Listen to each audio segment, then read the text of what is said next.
Okay, we'll call the meeting to order tonight for the City of Saratoga Springs, Tuesday, July 16th, 2024 at 6 o'clock p.m.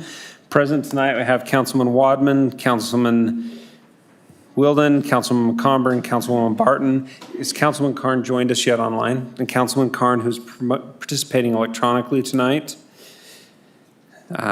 We do have a quorum. I've asked Councilman Wadman to lead us in our invocation and Councilman McComber to lead us in our pledge.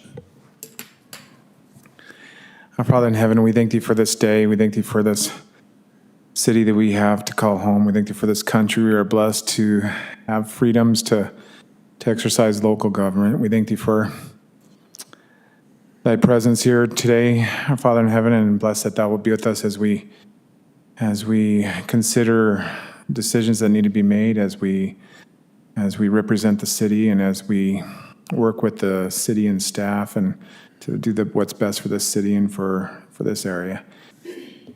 Please bless those that serve the city, those that represent us. Bless that they will have our support, and please bless that those that aren't here that couldn't make it, that they will be safe. And we say these things in the name of Jesus Christ's name. Amen. Will the audience please rise and join me in repeating the Pledge of Allegiance? I pledge allegiance to the flag of the United States of America and to the republic for which it stands, one nation under God, indivisible, with liberty and justice for all. Baby laugh right before. Okay, public input. Time has been set aside for public to express ideas or concerns not listed on the agenda tonight. We don't have any public hearings. There's be a total of 15 minutes. Please be respectful in your comments. Please avoid repetitive comments, and please state your name and address for the record. Is anybody here for public input? Seeing none, I will close the public input.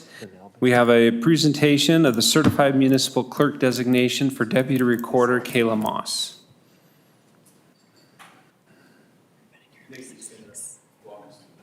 Okay. All right, Mayor and Council, I want to introduce Pam Spencer, who's the president of the Utah Municipal Clerks Association, and she is here to present Kayla's certificate. Yep, and we also have Lucinda Thomas, who is our associate director from our board. So thank you, Mayor and Council, for allowing us to come and present this certificate to Kayla. That's a lot of work that gets done.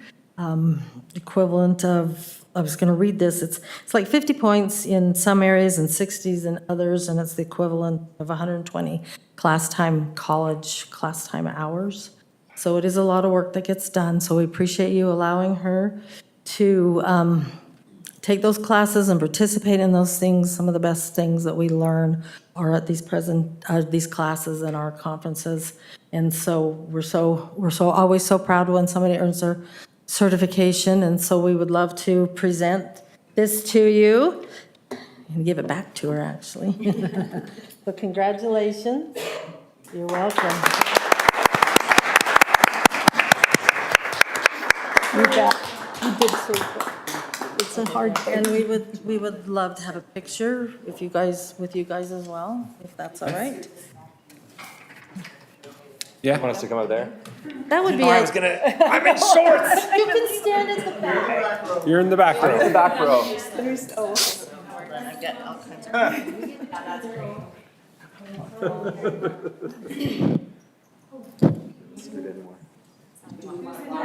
Do you want me? Smile, Chris. Clearly, we love the city. Are we centered on them? Girls, sorry, back you stay. Okay, now you need to go this way, just sit down. Boom, you're good. Okay, ready? 1, 2, 3. Just smile and type. You're good. Thank you. Congratulations. Yeah. That's a huge accomplishment, my goodness. 120 hours, that's... So do you have special guests here? Kayla? Oh, yes, my parents came.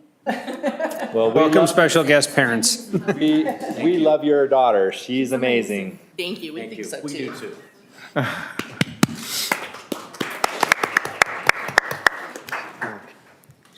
sure you don't want to use the mic to say something? You might not Well- want him to. She would have got to record his minutes. That's true. He would have had to set his name for the record. Thank you. Okay, any reports from the council? I have. Councilman Comber? I just have a couple things that some residents have brought to my attention. I just want to have it on the record on the council today, and then have staff maybe potentially look into resolving this issue. So up at Wildflower, the water detention basin, the developer is blaming the city council and the city. The reason why they're not open is because of us, that we're holding them up, that we're stopping them from doing that. The problem is where I do see that we maybe have some culpability is we allowed all of the occupancy, 100% occupancy that qualified for that open space. And I was going to have Kevin, but I'll have Rulon say, where didn't we have something that said that before they could have all their occupancy, they had to have their open space completed? So that's a little bit of a concern. So if we can look into that to make sure that we weren't complicit in that to a degree, but what ramifications do we have to require them to at least, and I get that the pond might not be able to get filled, but they have 8 pickleball courts, they have a playground there, none of it's being done. They're allowing it to, the weeds are I drove by, I don't know, you're nodding because you see it. It's like 3-4 feet high. The fencing that they put in was nice, it's starting to fall over. All of these things, and the residents are just at a loss for what to do. And I know there's 2 different developers, someone sold something to someone, but they shouldn't have to be stuck with that. And so I just want to make sure that we don't end up with a really bad eyesore because of some conflicts between different developers. And then my other point is I would just, I'd like to have the planning department go and look at the corner of Mountain View and Pioneer Crossing, SR 73, the northwest corner. That's being considered for some development. And there's been some talk about that they need to fill and raise grades like huge amounts. I actually went out and put on the boots and walked it, and I don't see that there's any grade requirements. On some of the nicest, flattest land that I've seen, in especially that area, because it's so hilly. And so before any kind of presentation is brought back to us as a council, to make sure that their grading plan is not just personal desire, but it's truly needed. So those are my 2 items, Mayor. Thank you very much. Anything else from the council? Can I just make a big shout out to our farmer's market? Oh, I know. It's been so fun every week, and it's what a fun addition to our city. So I just let Corinne know and Ann and everything, like, it's so awesome. But my sourdough intake has gone way up, and that's a lot of carbs. I'll probably shout it out every meeting, because honestly, you guys, and I know a lot of us have been there and staff has been there as well, but it's been fun. It's been great. Well planned and well done, and so thank you. Not just the farmer's market, but the concert. It's Everything is amazing. It's been so great. Yep. Mark, anything from administration? Not at this time, Mayor, thank you. Okay, no need for closed session? No, thank you. Even better news. Okay, I'll entertain a motion for the consent. So made. I have a first from Councilman McComber, Second. second from Councilman Wadman. Any further discussion? All in favor? Aye. Any opposed? Motion carried. You're Thanks, oppo- Chris. We don't really care, but thanks for saying. Yes. Okay. Business item 1, amendment to the City of Saratoga Springs Code, Title 10, Public Peace, Safety, and Welfare Amendments, Public Nuisance and Illegal Camping. Yeah, thank you. Mayor and council, thanks for letting me come back yet again. And thank you for your quick work on today's, Yeah, absolutely. Project. Absolutely. As soon as we get the presentation going here, should be working. Okay, so some of you may or may not know, there's a little bit of an issue going on within the city, different sectors of the city, but it all comes down to one thing, illegal camping. That's tents, RVs, people just setting up and staying way too long in one particular spot. I won't call out any businesses, but I think we all know one that's out in front of the building here. There were some concerns and some empty lots in the next block over from City Hall here. So as requested, legal and code enforcement, we've come up with a illegal camping code. We will be adding several definitions here, including camp or camping, what a camp facility is, camp paraphernalia, public property, and notice. That's the first thing to get out of the way there. This just sets up the stage for the next section of the code, which actually gets into the meat and potatoes of it. I won't read it for you because I'm sure you've read your packets. Basically, what this code is intending to do and the purpose behind it is, one of the biggest complaints that I've been seeing is camping at public facilities, in other words, parks. The biggest complaint was down at Patriot Park, when we hold tournaments and other things that are third party, they're not affiliated with the city in any way or a rec department or anything. Those groups come in, they come from out of state, they come from wherever they come from. They bring these big, huge Class A's, B's, and C campers. They park in the parking lot, and they stay for 3, 4, or 5 days during the tournament time. That does multiple things, as you can imagine. One, it reduces the amount of parking, right? And some of those units are huge. You can 6, 8, 10 parking spaces at a time. They leave trash behind because that, obviously, Patriot Park is not a campground. It's not designed for that kind of. And then you also have safety concerns, just public safety concerns. It's not something that's regularly monitored, so the police department, there could be issues there, there's vandalism, there, just let your imagination go wild almost. So what this code does is during certain emergencies that are declared by the city council and the mayor, think of the fire a few years ago where half the city was evacuated.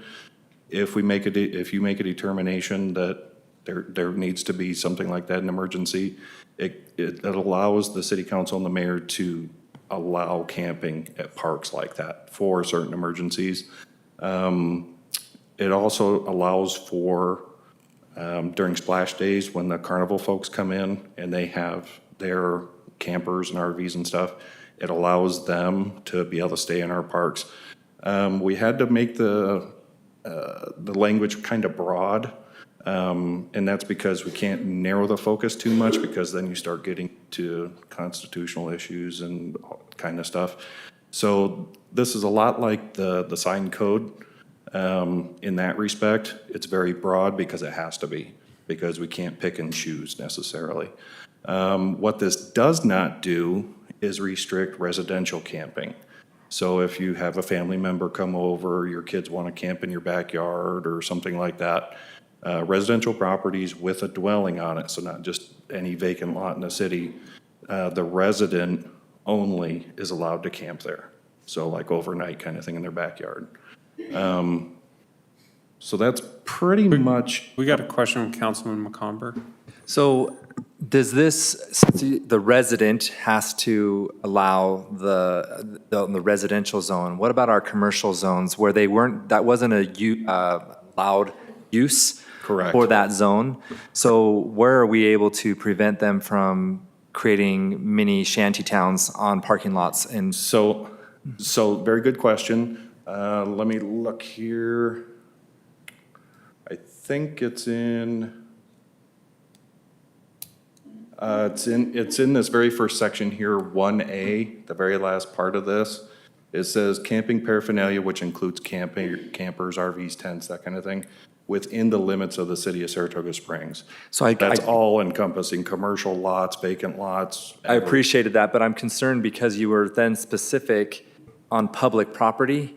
Does that, and this is maybe something for Rulon, does that then say that because we are more prescriptive, saying public property, and we went more prescriptive, does that prevent us, or are we okay to be able to prevent it from being in our regional commercial zone? Yeah, we did a lot of research on that, and we found a couple of cities, I believe they're up north around Riverdale, that use language like this. Some are very specific and they only say public property where it's clear they're pointing for parks, different property. But the Riverdale one was focusing on the broad scope of the city limits and then just saying, but if it's a private property residentially zoned and a dwelling is on it, then you're safe. But other than that, we're pretty much trying to cover everything else minus the homes and the camping. And then we also allow the clause so that Annalisa and the public, if they want to allow someone to use camping, they can do a permit and we can go through that process. Okay, Correct. great. So this then Exactly. pretty much like, almost like the no braking, the truck brakes, what are they called again? Engine brakes. Right. And within the city limits kind of thing. This is the same idea. Okay, great. Thank you very much for that clarification. Yeah, so Councilman Wilden? He's- I think it's well done, by the way. Just the one question I had on the residential, is it just the people living in the home? I'm just thinking of a particular instance, and I can't remember exactly how you updated it there, where I was taking a youth group during the winter snowstorm, and so I took 12 kids back in my neighborhood with other adults, it just wasn't me, and they camped in my backyard. And I would hate to have like a neighbor, because of one night, complain because a youth group stayed in someone's backyard one night. Is there, You gave permission, so that means it's okay. yeah. So the way the code is currently written, and it's on the screen now, it says by the homeowner or homeowner's family. So that would not qualify if they're not in the. Correct, that would, if your youth group come over, that's definitely something that we can look at addressing. Yeah, so I'm fine with the way it's written for tonight. I would ask, at this, that we go back and look at it so that we don't have like a neighbor, like, hey, there was a bunch of 13 to 15-year-olds and then all of a sudden someone's getting cited. Because I don't think that's what you're intending to do, but some neighbors are just ridiculous. They're not good neighbors and they'll go down that route. Right. And then the other thing, so we did have some language in there. I mean, what would be the process? I wouldn't want it to have to come to council if there's a way that staff could handle it if, say, at Neptune Park, when we do the, what do you call it? Carnival? The carnival, that we allow them to stay overnight. I would be fine just having staff approve those type of things versus coming to the council. This Follows doesn't code. seem like a good use of everyone's time, including staff. Same like with the fire stands and things like that. Yeah. Fireworks stands and stuff. So if there's not something in there now, I would say I'm fine approving it, but like that would be something else to work through, like a staff approval type of thing. Right now, it strictly just says city approval, it doesn't say staff, city council, anybody in particular. So if you want to make an motion, the delegation of those approvals to staff, you could certainly do that if you chose to do so. Perfect. Question, because I know everybody loves to turn their home into a duplex. Now I'm seeing triplexes. Do we have a limit on an exterior dwelling unit on wheels, tiny home on wheels, trailer on wheels, grandma moving in her fifth wheel, kids in their fifth wheel? Not that I know. Camping for 365 days. Do we have a Not that day I'm- limit on a residential camping? So this code specifically says overnight camping, so I would limit that to 1 day by that. That would protect us so that we don't I have would, people moving trailers in and, And my sister has a neighbor with a trailer in the backyard. Yeah, that would probably be something where we'd want to put a limit in there, because overnight camping, as Brad mentioned, is right, but that doesn't say overnight camping for one night, as you're mentioning, so it could be something where we put a limit. because I know there's there's a few houses with camp trailers that they're insulated, wheels are covered, they're there for the year. It's two families. technically speaking too, I could approach it from the zoning aspect too, that if it's in an R110 zone, it's only, zoned for one dwelling. I would have to confer with legal just to verify this, but I would think that if they're there for an extended period, we could almost call that a second dwelling and say per the zoning. Sorry. I just make sure it says occupied, because Right. I have a camper parked on the side of my house and I'm not sleeping in it, so, well, I hate it, I've done it once, but yeah. Unless my wife sends me out there. So it's only 300 days a year? Just 364. Okay, Councilman Wadman? When, in 2A1, so if you just go below that, you said after notice is giving. What does that mean, after notice is given? I mean, if you find somebody is there you put a notice on there and we come back later, or what does that mean? So that was actually something that we're just discussing. Okay. Just the other day to kind of nail down exactly what that Okay. needs to look like. Right now, the way we're defining it is as simple as knock on the camper door, see if anybody's around, leaving them. I do have door hangers. Okay. That we use for code enforcement that basically just say, they're blank so we can fill in whatever. And do we need. give them 24 hours or 10 hours, or is there So a we time? were thinking like 48 hours. Okay. To vacate. Okay. And then if after that time, we were also looking at potentially getting something to like mark vehicle tires. That way they can't say, well, I moved it. I don't know. Right, right. I moved it a foot. I did what you wanted me to. But if they do move it, does that reset that 48 hours, or does, it should, it's because they're in violation, right? It's still, I would consider it still a violation Okay. regardless because, Right. Okay, I mean, okay. How many, when you say move it, it's move it out of the city? Because like the move 14-day it. camp limit, they just move it from one campsite to the other Yeah, and- for service? That's why I'm beeping you right yeah, now. and that's kind of the problem that we've seen right now with, we don't have necessarily a problem with unhoused people in the city, but they do come every once in a while. There was a gentleman a couple years ago that's exactly what he did. The property owner didn't want him there. The police department came out to trespass him. He literally packed up his stuff, moved 15 feet over a property line and started the clock and the process all over again. And so this is intending to Make sure they. make sure that that doesn't happen. So if you're in the city and you're staying. Mayor, one more, sorry. Okay. The other question I have too is I follow a few people on YouTube that, and they stay in Cracker Barrel and the parking lots and stuff like that. Tell me how that works. That's, we're kind of saying we don't want that, right? That's what we're saying inside like Walmart or other businesses parking lot. That's not allowed any longer, right? Correct. If this Okay. code, if you vote to approve this code in any form tonight and you don't change that part, yes. Do we put, how do they know that? I mean, if they're traveling through Saratoga Springs and they come in and they stop off at Walmart, are we going to ask, put signs up, or how will they know that if they're entering Saratoga Springs that they can't stay in Walmart parking lot? I mean, It's a good question. Okay. Honestly, it's something I hadn't thought of.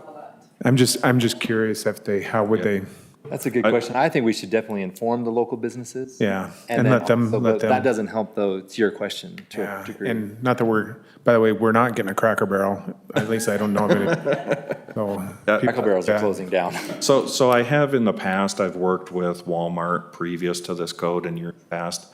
I don't know if you're aware, but there were people in the Walmart parking lot that had stayed there Right. for 2 or 3 years. Yeah, yeah. And They never had moved. mailing And- addresses. Yeah, Yeah, I mean, and finally, after talking with the management there, I said, you can't want this any more than the city wants this. Okay. So, help us out here, do okay, something about it. yeah. But, I was just wondering if, Just moves. because somebody that's just passing through, we won't just give them a citation, or we don't want to give them if they're just staying there for a night and, And to be quite honest, Councilman Wadman, if somebody was here for the night, I probably wouldn't know about it. okay, yeah, true. You know, I'm just being, It's more the ones that are here 3-4 nights or. yeah, like if somebody was passing through on their way to Cedar Ford or 5 Mile or something to go camp stop at the Walmart overnight, I'm sorry, I don't work after hours, so I probably wouldn't know about it. So if you did, and by the way, this is for my benefit, so we can move on, but the way we would enforce that, would you go to the business first and ask them to engage with them, or would you engage with them right off and say, hey, we're here with the city? With this code, I would do that. Okay. Or Rick and I would do that, yeah. Okay, Which is actually good, because then it doesn't put it on the. right, exactly. Okay, perfect, thank you. Councilwoman Barton?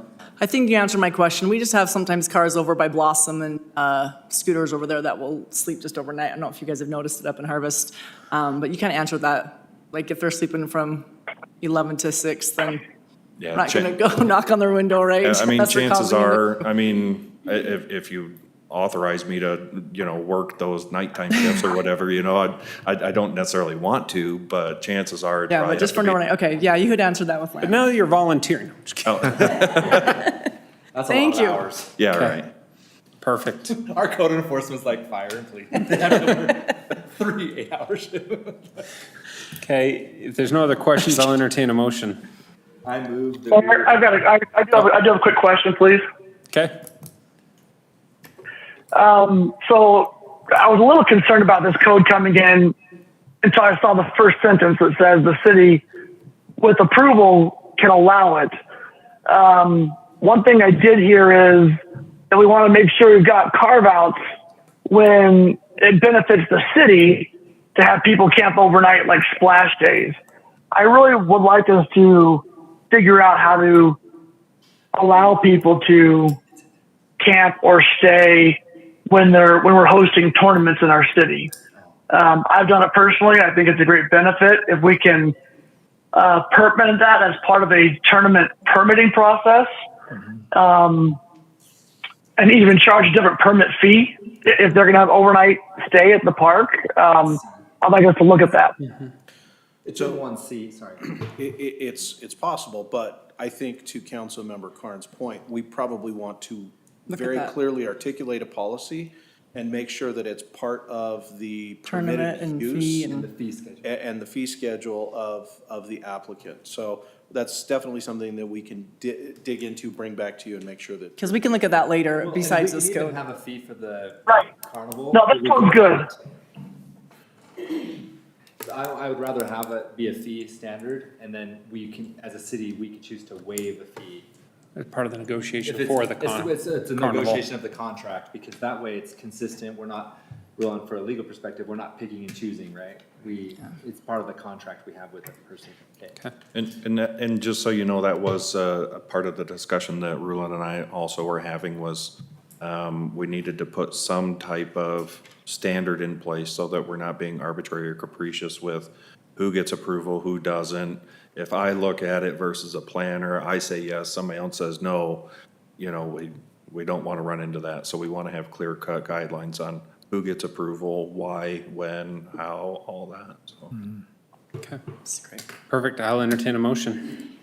I move that we approve amendment to the City of Saratoga Springs Code, Title 10, Public Peace, Safety, and Welfare Amendments, with one additional change to 10.10.081C, delegating staff to make those approvals, and to come back with us with the fee schedule at your earliest convenience, And with any other staff findings and conditions. if you could just clarify that so that the city manager will specify which staff shall have the approval authority. Just that way, I don't want Brad to, Yeah, so the city manager will determine, or Kayla for the recorders conference, giving permission for everyone to camp at Patriot Park. the city manager will determine who can provide Okay. approval. Second. I have a first from Councilwoman Comber, a second from Councilman Wilden. Any further discussion? Carn? Wadman? Aye. Wilden? Aye. Barton? Aye. Comber? Aye. Motion passes unanimously. Our second item is the Saratoga Springs Land Development Code, non-residential lighting standards.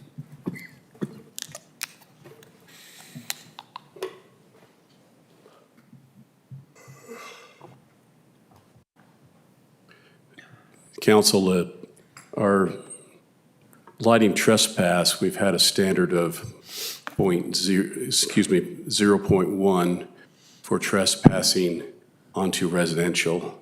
But if it's been like a commercial property next to a commercial property, we haven't had that leeway. We had actually a 1 foot candle, 1.0. So we're proposing that we up that based on some site plans that we've seen, some photometric studies, and also some recommendations from some lighting councils. This was heard by the Planning Commission in a public hearing last month, and their recommendation was approval of a 7-0. So this is the current code.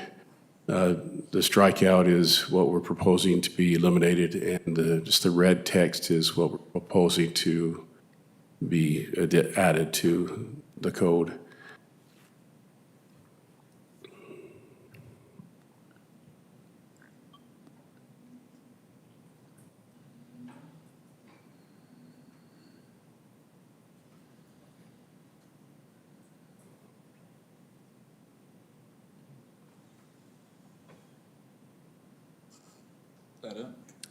That's it. Yeah, so we have some recommended motions that you could choose from. Okay. So if you have any questions, I'd be glad to If there's address no, those. no questions, I will entertain a motion. I'll move that we approve business item 2 as stated on the agenda, including any staff findings and conditions. I have a first from Councilman Wilden. I'll second it. Second from Councilwoman Barton. Any further discussion? Wadman? Aye. Barton? Aye. McComber? Aye. Wilden? Aye. Carn? Aye. Motion passes unanimously, and we'll adjourn the meeting.